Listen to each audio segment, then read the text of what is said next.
नमस्कार, the deep dive में आपका स्वागत है। आज हमारे सामने एक बहुत ही दिलचस्प दस्तावेज है जिसका नाम है आयोडम। आयोडम। हाँ, और ये नाम सुनकर शायद आपको आयोडीन की याद आए, है ना? वही जो नमक में होता है। बिल्कुल, पहला ख्याल तो वही जाता है। लेकिन ये स्रोत उस तत्व की एक बिल्कुल अलग ही कहानी बताता है। ये एक इंसान की तस्वीर बनाता है, मतलब एक ऐसे इंसान की जो एक चलता फिरता विरोधाभास है। सोचिए, एक ऐसा इंसान जो हर वक्त भूखा रहता है, खूब खाता भी है, लेकिन फिर भी वजन घटने की वजह से जैसे आंखों के सामने गायब हो रहा हो। ये तो सच में एक पहेली है। बिल्कुल। तो आज हमारा मिशन इसी पहेली को सुलझाना है। ये आयोडम व्यक्तित्व आखिर है कौन? इसके पीछे की कहानी क्या है? हम इस स्रोत में दिए गए सुरागों को एक-एक करके जोड़ेंगे और इस पूरी तस्वीर को समझने की कोशिश करेंगे। बिल्कुल। और ये समझना जरूरी है कि हम इसे होम्योपैथी के नजरिए से देख रहे हैं। होम्योपैथी में किसी दवा को सिर्फ एक केमिकल की तरह नहीं देखा जाता, बल्कि उससे जुड़ी पूरी इंसानी तस्वीर को समझा जाता है। मतलब उसकी आदतें, भावनाएं, ये सब कुछ। हाँ, उसकी आदतें, उसकी भावनाएं, उसके शरीर का बर्ताव। तो आज हम सिर्फ आयोडीन के बारे में नहीं, बल्कि आयोडम नाम के इस किरदार को समझने निकले हैं। तो चलिए इस किरदार की पहली झलक से ही शुरू करते हैं। स्रोत की पहली लाइन में ही एक खास पहचान बताई गई है। अच्छा। काले या गहरे रंग के बाल और आंखों वाले लोग।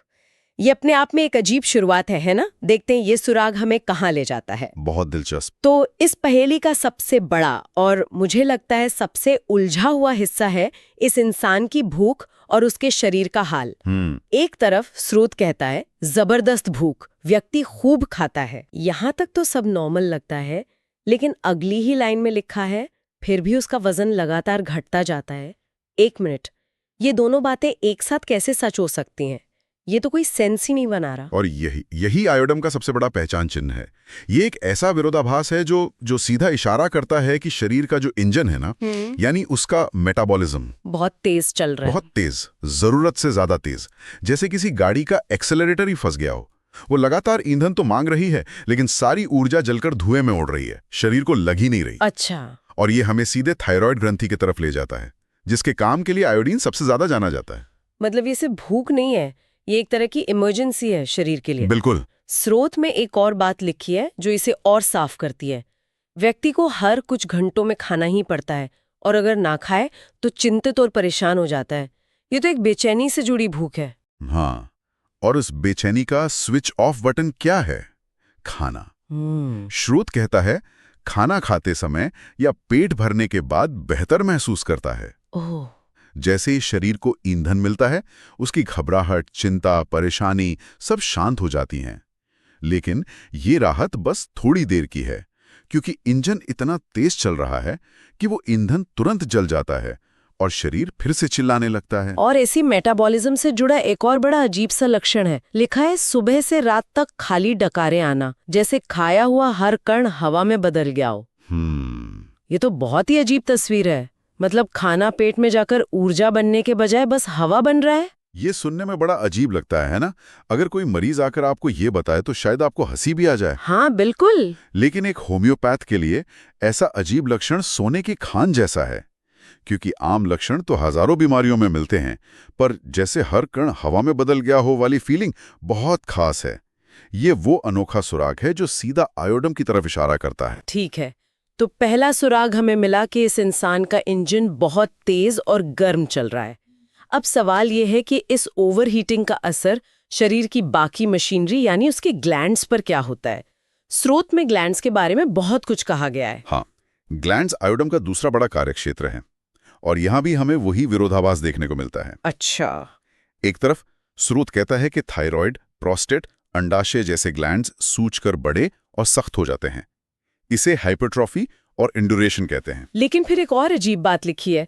दूसरी तरफ स्रोत कहता है कि महिलाओं में स्तन यानी मैमाएं सिकुड़कर ढीले पड़ जाते हैं। तो ये एक ही दवा शरीर के एक हिस्से को फुला रही है और दूसरे को सिकोड़ रही है। ये क्या हो रहा है? ये एक बहुत गहरी बात की ओर इशारा करता है। ये दिखाता है कि आयोडम शरीर के पोषण के सिस्टम पर ही असर कर रहा है। ये सिस्टम गड़बड़ा गया है। कहीं ये जरूरत से ज्यादा पोषण भेजकर ग्लैंड्स को फुला रहा है और कहीं से पोषण खींचकर उन्हें कमजोर कर रहा है। तो शरीर जैसे अपने ही खिलाफ काम कर रहा है। बिल्कुल। और स्रोत में एक और शब्द है, स्क्रोफिलस डायथेसिस। ये सुनने में थोड़ा भारी लगता है, इसका क्या मतलब है आसान भाषा में? हाँ, ये थोड़ा टेक्निकल है। इसको ऐसे समझिए, जैसे शरीर का जो सिक्योरिटी सिस्टम है ना, वो थोड़ा ओवर रिएक्टिव हो गया है। Over reactive? हाँ, मतलब कोई भी छोटी मोटी गड़बड़ होने पर वो उसे ठीक करने के बजाय उसके चारों तरफ दीवारें खड़ी करने लगता है। और नतीजा, शरीर में खासकर गर्दन के आसपास जो ग्रंथियां हैं, ग्लैंड्स, वो सूजकर गांठ जैसी बन जाती हैं। ये शरीर की कमजोर पड़ चुकी प्रतिक्रिया की निशानी है। और यहाँ फिर से वही बालों के रंग वाली बात आती है। घेंगा यानी थायराइड ग्लैंड की सूजन के बारे में लिखा है, कठोर घेंगा, खासकर गहरे बालों वाले व्यक्तियों में। और मजे की बात यह है कि स्रोत तुरंत इसकी तुलना एक और दवा ब्रोमियम से करता है और कहता है कि वो हल्के बालों वाले लोगों के लिए बेहतर है। ये होम्योपैथी की बारीकी का एक बेहतरीन उदाहरण है। मतलब बीमारी एक ही है, घेंगा, लेकिन मरीज की बनावट के आधार पर दवा बदल सकती है। अच्छा, ये घेंगा की दवा नहीं है, ये गहरे बालों वाले, तेज मेटाबॉलिज्म वाले व्यक्ति के घेंगा की दवा है।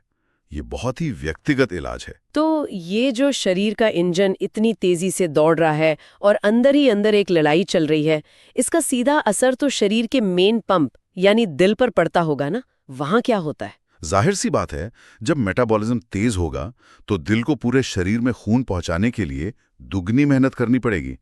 इसीलिए स्रोत कहता है, धड़कन का बढ़ना जो जरा सी मेहनत से भी तेज हो जाती है। मतलब सीढ़ियां चढ़ना भी ऐसे इंसान के लिए पहाड़ चढ़ने जैसा हो सकता है। बिल्कुल। लेकिन यहाँ एक बहुत ही डरावनी और नाटकीय फीलिंग का जिक्र है। स्रोत में लिखा है, ऐसा महसूस होना जैसे दिल को निचोड़ा जा रहा हो, जैसे किसी ने लोहे के हाथ से पकड़ लिया हो। हाँ, ये तो बहुत ही हिंसक तस्वीर है। शरीर ऐसी अजीब और डरावनी फीलिंग पैदा ही क्यों करेगा? इसका क्या मतलब हो सकता है? ये एक बहुत अच्छा सवाल है।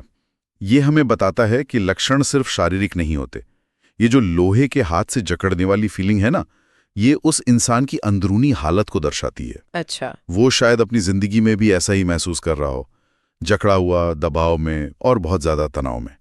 शरीर उसकी मानसिक और भावनात्मक स्थिति को एक बहुत ही शक्तिशाली तस्वीर के जरिए बयां कर रहा है। एक डॉक्टर के लिए जानना कि दर्द चुभने वाला है या जकड़ने वाला, इलाज की दिशा पूरी तरह से बदल सकता है। और दिल से फेफड़ों पर आए तो यहाँ भी लक्षण बड़े अजीब हैं। खासकर बच्चों में होने वाली एक बीमारी क्रूप का जिक्र है। हाँ, क्रूप। इसमें सूखी कर्कश खांसी होती है और सांस लेने में एक खास तरह की आवाज आती है। स्रोत ने उस आवाज का वर्णन किया है, आरी चलने जैसी आवाज। ये वर्णन सुनकर ही उस बच्चे की तकलीफ का अंदाजा हो जाता है और साथ में छोटे छोटे सुराग भी दिए हैं। जैसे ये तकलीफ गर्म नमी वाले मौसम में बढ़ जाती है और बच्चा बार बार अपने गले को पकड़ता है।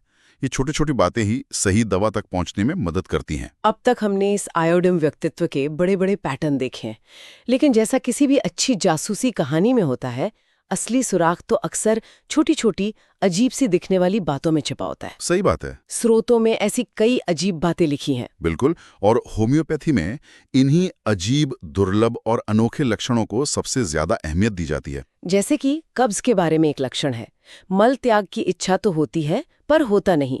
यहाँ तक तो ये एक आम समस्या लगती है। हाँ, ये तो कॉमन है। लेकिन आगे जो लिखा है वो अजीब है। और ठंडा दूध पीने से राहत मिलती है। ठंडा दूध पीने से कब्ज में आराम, ये तो मैंने पहली बार सुना है। और यही इसकी खासियत है। हजारों लोगों को कब्ज होता है, लेकिन कितने लोगों को ठंडा दूध पीने से आराम मिलता होगा? बहुत कम। और ये जो बहुत कम वाला लक्षण है, यही आयोडम का सिग्नेचर है। ये एक ऐसा अनमोल सुराग है जो इसे 100 दूसरी दवाओं से अलग खड़ा कर देता है। इसी तरह एक और लक्षण है ल्यूकोरिया यानी श्वेत प्रदर का। स्रोत कहता है कि ये इतना तीखा और संक्षारक, मतलब एक्रिड एंड कोरोसिव होता है कि कपड़ों में छेद कर देता है। संक्षारक शब्द का यहाँ क्या मतलब है? ये सिर्फ एक डिस्चार्ज नहीं है ना? नहीं, बिल्कुल नहीं। ये इस बात का संकेत है कि शरीर के अंदर भी एक तरह की जलन, एक बेचैनी और एक विनाशकारी प्रक्रिया चल रही है। अच्छा। शरीर के अंदर जो एसिडिटी या जलन है, वो इतनी ज्यादा है कि शरीर से बाहर निकलने वाले स्राव में भी उसका असर दिख रहा है। ये एक बाहरी संकेत है, एक बहुत गहरी अंदरूनी गड़बड़ी का। स्रोत में ये भी बताया गया है कि आयोडम का दूसरी दवाओं के साथ क्या रिश्ता है। जैसे ये लाइकोपोडियम का पूरक है, कॉम्प्लीमेंट्री। इसका क्या मतलब होता है? इसे आप एक रिले रेस की तरह समझिए। Relay race? हाँ, मान लीजिए मरीज के इलाज की दौड़ में लाइकोपोडियम ने पहला चक्कर पूरा किया और मरीज को एक स्तर तक ठीक कर दिया। लेकिन अब वो दवा थक गई है या उसके लक्षण खत्म हो गए हैं, तो वो बेटन आयोडम को पास कर सकती है, जो उस इलाज को आगे बढ़ाकर पूरा कर सकता है। मतलब ये दोनों दवाएं एक टीम की तरह काम करती हैं, एक के बाद एक। बिल्कुल सही। वाह, ये तो बहुत दिलचस्प है। तो अब हम इस पहेली के लगभग आखिरी हिस्से पर आ गए हैं।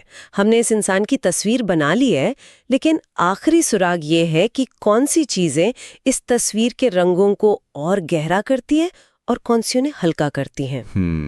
मोडालिटीज। हाँ, यानी लक्षण कब बिगड़ते हैं और कब सुधरते हैं। और ये आयोडम की पहचान को बिल्कुल पक्का कर देता है। स्रोत साफ साफ कहता है कि लक्षण गर्मी से और सिर ढकने से बिगड़ते हैं। अच्छा, यानी हमने गर्म इंजन की बात की थी। ये वही बात है। इस इंसान का शरीर पहले से ही गर्म है, उसे और गर्मी बर्दाश्त नहीं होती, उसे खुली ठंडी हवा अच्छी लगती है।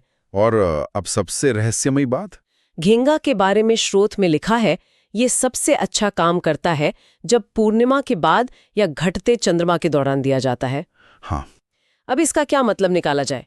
चांद और घेंगा का क्या कनेक्शन हो सकता है? हाँ, ये एक ऐसा अवलोकन है जो आज के मेडिकल साइंस को शायद अजीब लगे, लेकिन पुराने ग्रंथों में और कई पारंपरिक चिकित्सा पद्धतियों में प्रकृति के चक्र जैसे चांद के चक्र का इंसान के शरीर पर पड़ने वाले असर का जिक्र मिलता है। सच में? हाँ, हम इसे साबित नहीं कर सकते, लेकिन स्रोत इसे एक अनुभवी तथ्य की तरह बता रहा है। यह हमें सोचने पर मजबूर करता है कि शायद प्रकृति और हमारे शरीर के बीच ऐसे कई कनेक्शन हैं जिन्हें हम अभी तक पूरी तरह समझ नहीं पाए हैं। तो आज की हमारी ये पूरी जासूसी एक बहुत ही साफ तस्वीर पर आकर खत्म होती है। हमने एक पहेली से शुरू किया था, एक इंसान जो खाता भी है और घटता भी है। फिर हमें सुराग मिले उसका तेज चलता मेटाबॉलिज्म, उसके ग्लैंड्स जो अपने ही खिलाफ काम कर रहे हैं, दिल में वो लोहे के हाथ वाली जकड़न और ठंडा दूध पीने जैसी अजीब आदतें। हाँ, और आखिर में हमें पता चला कि उसे गर्मी बिल्कुल बर्दाश्त नहीं। बिल्कुल। अगर इस पूरी चर्चा से 3 मुख्य बातें निकालनी हो तो वो है, पहला, मेटाबॉलिज्म और ग्लैंड्स के साथ इसका गहरा संबंध। दूसरा, इसका विरोधाभासी स्वभाव, भूख बनाम दुबलापन, सूजन बनाम सिकुड़न। और तीसरा, इसकी पक्की पहचान, गर्मी से परेशानी।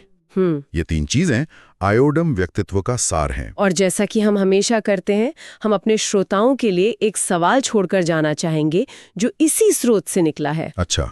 दस्तावेज के बिल्कुल आखिर में एक चेतावनी दी गई है, इसे प्रसव के बाद की अवधि यानी लाइंग इन पीरियड में नहीं दिया जाना चाहिए। हाँ? सिवाय उच्च पोटेंसी के। हाँ, तो ये एक बड़ा सवाल खड़ा करता है। बच्चे के जन्म के बाद का समय एक महिला के शरीर के लिए बहुत नाजुक होता है। ऐसे में इस शक्तिशाली दवा को लेकर इतनी खास सावधानी क्यों? सोचने वाली बात है। और फिर ये छूट क्यों कि उच्च पोटेंसी में दे सकते हैं? ये हमें दवा की शक्ति, उसकी मात्रा और शरीर की उस खास समय की हालत के बीच के जटिल रिश्ते के बारे में सोचने पर मजबूर करता है। एक ऐसी पहेली जिस पर शायद आगे और खोज की जा सकती है।